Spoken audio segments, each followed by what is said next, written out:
Let me guess, your YouTube views have suddenly tanked, your engagement has completely flatlined, and you're sitting there staring at your screen wondering, is my channel officially dead? Before you hit the panic button and think about deleting everything, take a deep breath. In this video, I'm going to show you exactly how to bring your channel back from the brink and get it growing faster than ever before. First, let's get one thing straight. Channels don't just die overnight. It is usually a slow fade caused by a few key things.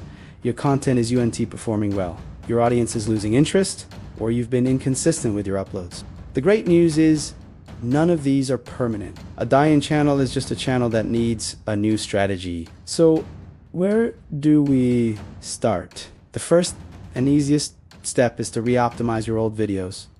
This is your hidden gold mine. Go back to your most popular videos and even some that underperformed. Use a tool like ChatGPT or a tag generator to find better, more relevant keywords. Update your titles to be more catchy and searchable. Rewrite your descriptions to be more engaging and packed with those new keywords. Think of it like giving your old content a fresh coat of paint. You, LLB. Surprise how many of these videos can suddenly find a new audience just from these simple tweaks. Next, it's time for a thumbnail intervention. Your thumbnails are your digital billboards. If they're not grabbing attention, viewers will scroll right past. Open YouTube in an incognito window and search for topics in your niche.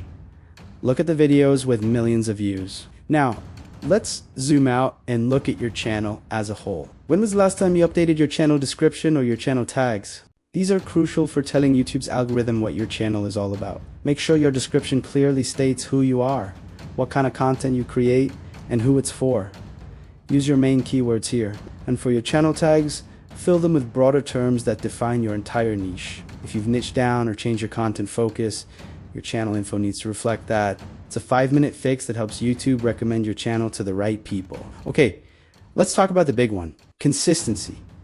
The algorithm loves a predictable upload schedule. It shows you're a serious creator. You don't have to post a video every single day, but you need to create a schedule you can realistically stick to. Maybe that's 1 long-form video a week and 3 shorts. Or maybe it's 2 long-form videos a week. Whatever it is, commit to it. Consistency builds momentum and trains your audience to expect new content from you, which keeps them coming back. Finally, you need to stop guessing what content will work. Instead, find viral ideas that are already proven to succeed in your niche. Study the top creators. What topics are they covering that are getting massive views right now? What formats are they using? Your job isn't to copy them, but to take their successful ideas and recreate them in your own unique style with your own perspective and personality. This is the fastest way to get back in the algorithm's good graces and attract a flood of new viewers. So, use your action plan, re-optimize your old videos, fix your thumbnails, update your channel info, post consistently, and model your content after viral ideas. I promise you, if you stick with this plan diligently, for the next 30 to 60 days, you will see your channel start to grow again. The death of your channel is not an endpoint. It's a turning point. If you're serious about reviving your YouTube channel and turning it into a success, make sure you subscribe for more tips just like this. Thanks for watching, and I'll see you in the next one.